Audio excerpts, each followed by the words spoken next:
Canal Matin, édition de ce jour. Merci d'être là, 7h33, en heure locale, sans transition. La revue de presse avec Jean-Jacques Zéadouala. Bonjour Jean-Jacques. Les hommes black, bonjour et bonjour à tous les téléspectateurs. 5 ans de prison pour le fils d'Abdoulaye Wade. 6 ans. 6 ans. 6 ans de prison. 6 ans. Oh, j'en fais 5 ans, 6 ans. Tu peux y ajouter un an. J'avais dit 5 ans, hein. On a retiré un an. Bon, bref. Donc, 6 ans de prison, après donc, le verdict qui est tombé hier. Mais les journaux sur le plan local parlent beaucoup. Et nous allons commencer par le quotidien, enfin, l'un de nos quotidiens. Donc, c'est le Messager qui a beaucoup parlé. Oui, le Messager parle justement du Rassemblement démocratique du peuple camerounais, le parti du flambeau ardent qui a 30 ans aujourd'hui. C'est le parti dont le président est Paul Biya, du parti proche ou au pouvoir. Ça dépend de la terminologie et les définitions des uns et des autres. Sur ces 30 ans, le président national de cette formation politique a tenu à écrire aux militants. Paul Biya a signé une correspondance qui est décryptée dans les colonnes de Le Messager ce matin par Jean-François Chanon, avec notamment un titre qui sonne fort. Paul Biya qui est pris en flagrant délit d'escroquerie politique. C'est le titre choisi par notre confrère ce matin relativement à la signature qui accompagne cette correspondance adressée aux militants du Rassemblement démocratique du peuple camerounais.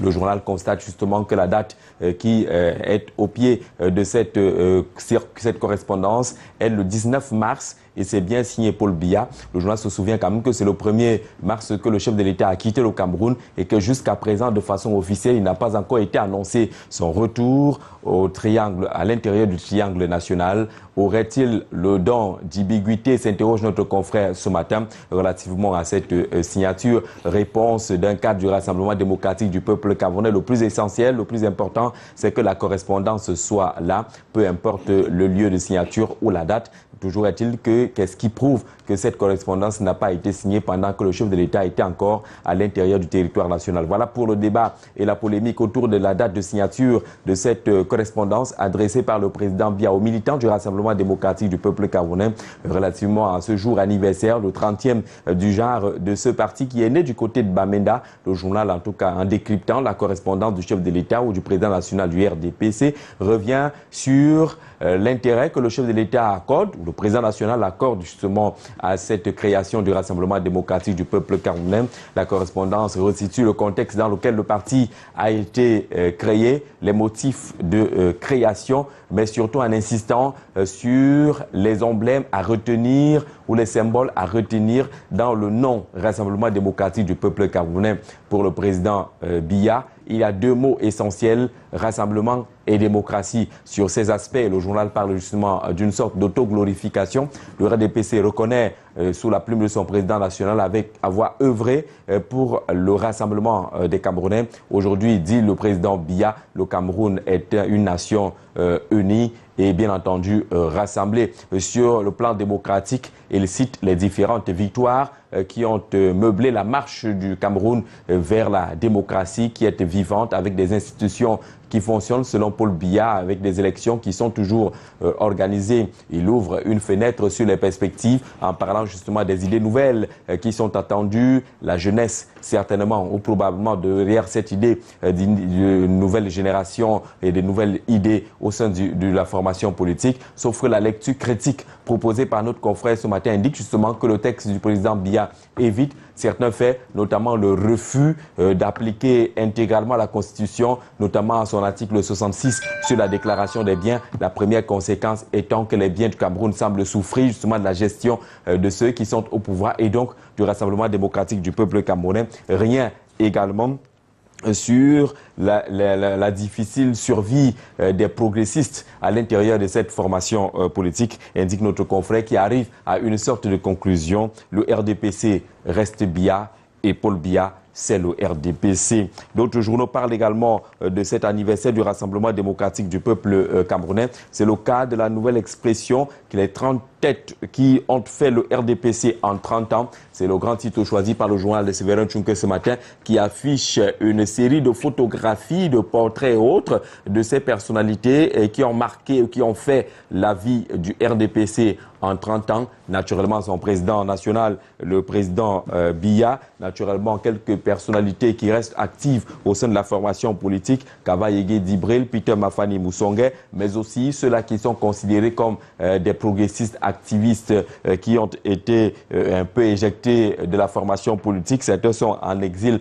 volontaire aujourd'hui. Nila Assouté peut être cité parmi ceux-là, mais également ceux qui ont été un peu à cheval entre le parti, le régime et le refus. Marafa Amidou Yaya, les grands critiques à l'intérieur du parti, Feu Charles Atiba Yene est cité, mais les penseurs, les stabilisateurs aussi, ils sont nombreux, cités par notre confrère ce matin. Geneviève Chouès, la militante engagée de la Sanaga Maritime, est également citée. Jean-Bernard Dogo Essomba, c'est un peu celui que la nouvelle expression considère comme le gardien du temple parlementaire. Des noms comme les derniers, Minatou Aïdjo, qui est revenu sous le secteur dans le RDPC. On cite également des barons tels que Philémon Adibolo qui régnait dans le soleil levant. Mais ceux-là qui sont toujours actifs et qui présentent un profil particulier, c'est un peu le showman des mobilisations qui s'appelle Grégoire Ouona, l'actuel secrétaire général adjoint du comité central du RDPC. Il y a également des personnalités qui ont marqué et qui sont parties.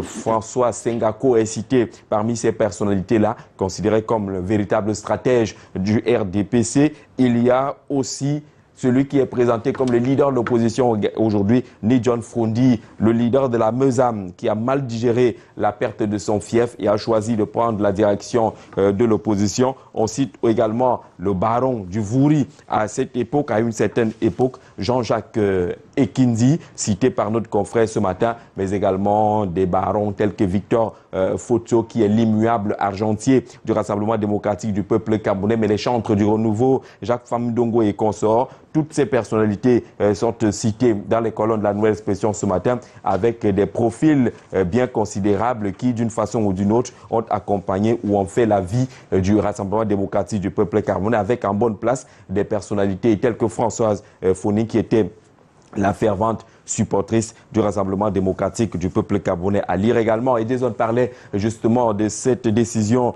du tribunal du côté du Sénégal contre Karim Wade, qui a écopé de 6 ans de prison ferme et qui doit payer une amende de 138 milliards de francs CFA pour enrichissement illicite. Le journal retient en tout cas cette information qui a une grosse connotation politique, si on s'en tient aux premières déclarations venant du Parti démocratique sénégalais, qui a investi Karim Wade il y a de cela une semaine seulement comme candidat à l'élection présidentielle de 2017 dans ce pays. La Cour de répression de l'enrichissement illicite a rendu donc son verdict hier. Et à noter dans le cadre de la loi sénégalaise, ce verdict n'est pas susceptible de recours. Donc, il va effectivement passer les 6 ans de prison. La première conséquence étant qu'il ne pourra pas être candidat à la prochaine élection présidentielle. Mais sur les faits, Karim Wade n'était pas au tribunal. Son papa, pour une fois, y était. Maître Abdoulaye Wade, qui parle de parodie de justice. Beaucoup parlent justement d'un procès purement et simplement politique. Dans le cadre de cet enrichissement illicite, la fortune de Karim Wade est estimée à près de 1000 milliards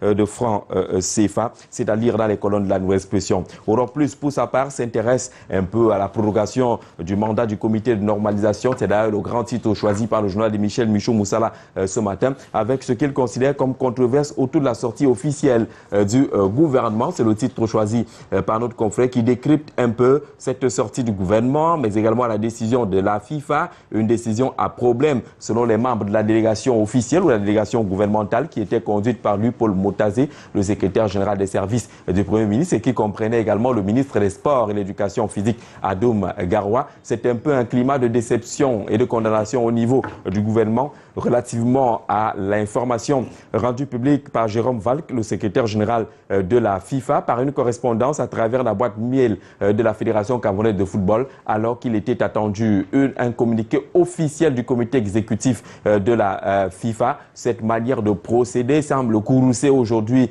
les membres de la délégation gouvernementale qui s'est rendue, cette délégation-là, du côté de Zurich. D'ailleurs, que du côté du comité de normalisation, on semble voir une certaine joie relativement à ce que d'aucuns considèrent comme l'humiliation de la délégation gouvernementale du côté de Zurich, qui est cette délégation qui a été reçue par une commission, alors que l'histoire rappelle justement que celle qui était par le passé avait été reçue par le président de la FIFA en personne. Les délégations comme celle conduite par Grégoire Oona avaient été reçues par le président de la FIFA. Beaucoup au comité de normalisation pensent que cette fois-ci, c'est le ridicule qui est allé essuyer la délégation conduite par Lupaul Motazé de ce côté-là. Et donc, dans cette affaire, selon la lecture proposée par Europe Plus, il y a à interroger le jeu trouble du président du comité de normalisation, Joseph Oona, dans cette affaire, qui semble ne pas nous mener justement vers la normalisation attendue dans la gestion du football dans notre pays. Toujours est-il que la délégation gouvernementale semble indiquer que le contexte ne permettait pas qu'elle puisse être reçue directement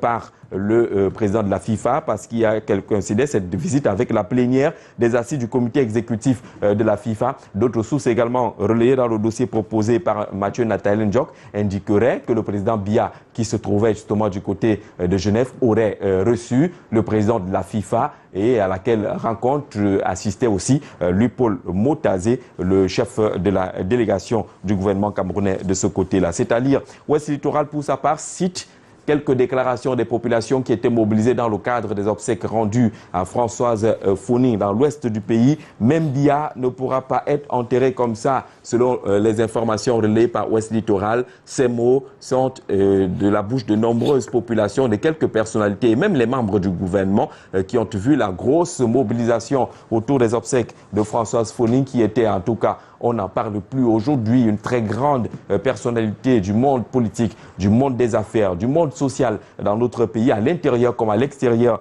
du Cameroun. Mais petite leçon proposée par notre confrère ce matin en politique, il est plus important d'être proche des gens. Peut-être que c'est la leçon qu'on retiendra derrière ces mobilisations. Forum libre dans les kiosques ce matin, on parle du marché sucrier national. On parle, selon le journal, d'une grosse mafia qui a pris le contrôle du marché avec des soupçons de collusion entre le ministre du Commerce et quelques acteurs du secteur de la production du sucre dans notre pays. Le principal constat, selon Forum libre, étant justement que le sucre se fait rare dans les marchés. C'est une pénurie, selon le journal Criat, et le sucre rare dans les marchés. Le monopole de la Sosucam semble créer une certaine inflation, une inflation certaine dans les marchés. On parle également de quelques déclarations mensongères des acteurs du développement ou de la commercialisation du sucre au Cameroun. Et donc, c'est une véritable mafia qui crée une sorte de levée de bouclier et qui appelle, selon le journal, à la levée de la suspension des autorisations d'importation du sucre. C'est une nécessité, indique notre confrère ce matin. À lire dans les kiosques, Jeune Afrique Économie, qui consacre justement sa grande une au Cameroun avec cette polémique sur le retour des restes du président Amadou Ahidjo. C'est pratiquement 40 pages spéciales sur cette affaire qui défraie depuis des années la chronique dans notre pays. Et le journal, dans ce dossier massif de 40 pages, indique justement les vérités qu'il y a à connaître dans cette affaire, notamment sur les plans historiques, la naissance de la rupture entre Biya et Amadou Ahidjo, le putsch de 1984 avec l'attitude qui est saluée du président Biya dans les colonnes de Jeune Afrique Économie, qui est un homme sans rancune, sans rancœur, qui a pardonné justement ceux qui étaient accusés dans le cadre de ce putsch manqué du 6 avril 1984. C'est donc une polémique autour d'un exil prolongé de l'ancien président camerounais et bien entendu une leçon, une recette est proposée par notre confrère ce matin pour maintenir l'unité nationale, comment apaiser les cœurs. Et au-delà de cette réflexion proposée par les uns et des autres, il y a une polémique à l'intérieur même de la famille Ahidjo dans ses vérités à connaître. Le journal cite d'ailleurs quelques-uns des fils qui ne sont pas d'accord avec l'attitude de Germaine Ahidjo, une rupture qui est visible au sein de la famille, même si les positions politiques commencent à se rapprocher. Certains des enfants semblent ne pas être d'accord du tout avec les positions de la maman et même qu'on essaye de voir des rapprochements politiques plus visibles. Au cas d'Aminatou Ahidjo qui a choisi le RDPC et parle du choix de raisons et du cœur. Mais il faut connaître également que derrière cette affaire de rapatriement des restes d'Amadou Ahidjo, il y a beaucoup de manipulations, indique notre confrère ce matin, et il replonge justement au germe justement de cette manipulation. C'est un dossier massif à lire absolument dans les colonnes de Jeune Afrique, qui est dans les kiosques depuis ce matin et qui nous reparcourt les pages de l'histoire du Cameroun, avec notamment les réactions et les attitudes des ressortissants de la région septentrionale de notre pays, mais également une page qui s'improvise bien évidemment avant le dossier consacré justement à ce débat sur les restes d'Amadou Ahidjo. C'est une page d'hommage rendue à Françoise Foning par Jeune Afrique Économie ce matin. Les lignes de lecture justement sur cette femme dont les mots qui décrivent bel et bien sa carrière sont repris par le journal ce matin. Une femme d'affaires très engagée à l'intérieur comme à l'extérieur du pays et qui a bénéficié des obsèques officielles telles que vues et commentées en direct sur les antennes de Canal 2 International le week-end dernier. Jean-Jacques Zé pour la revue de presse à Douala, il a terminé, il a pointé et puis il va s'en aller. Où va-t-il?